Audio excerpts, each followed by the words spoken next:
a financial advisor out of Boston, and listening to the other people, I most identify with Scott, who starts out with good intention and then gets caught up in the conversation of the person that he's interviewing.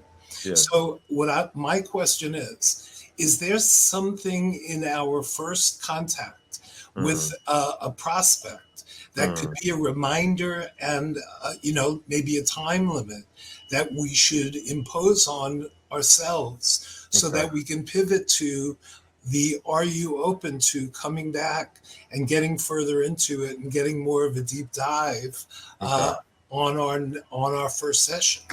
So let's say you're having a first conversation with somebody, and what you asked me there is what can trigger me to shift into this mode so I don't go too far down the road and it's too late. Instead of getting caught up, because when I identify with Scott, you start out by, having, a kind of proposal in your head, a kind of way to conduct the interview. And now you're listening to the responses and getting drawn in. Yeah. Okay. So rather than languaging around that, what I'd rather do for you in this situation is create a picture. Imagine an image of an iceberg. Okay. At the top of the iceberg is the initial part of the conversation where they tell you what their challenges are. You respond, you have a brief conversation. What most people do is if they have momentum in the conversation, they attempt to move the momentum forward. Right. That's our instinct. Right. Because it feels easy. It feels relaxed. So here we go. We're moving towards education, towards information, towards that mode of presentation.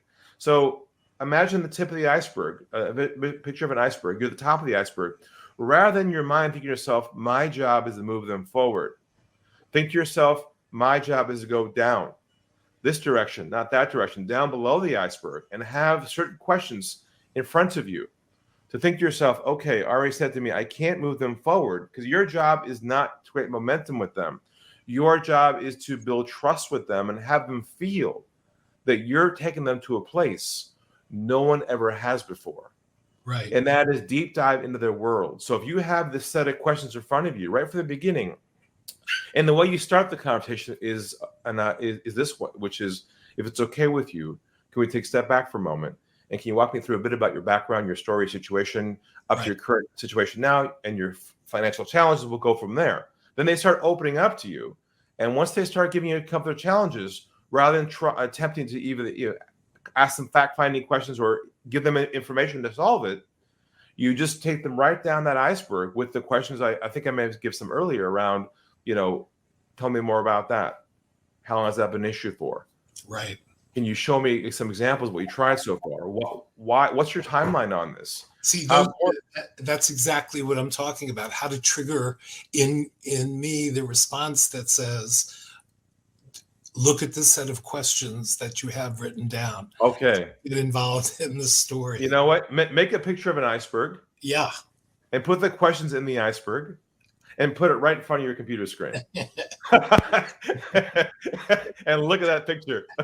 That's the only, because we see pictures in our minds when we hear words. I think it's a great idea because for me, it's really about trying to keep it to 5 minutes right now, and then getting a commitment to go into a deeper dive. And so that works. That works in my head. Thank you so much. Thanks for coming on. Thank you, Ari.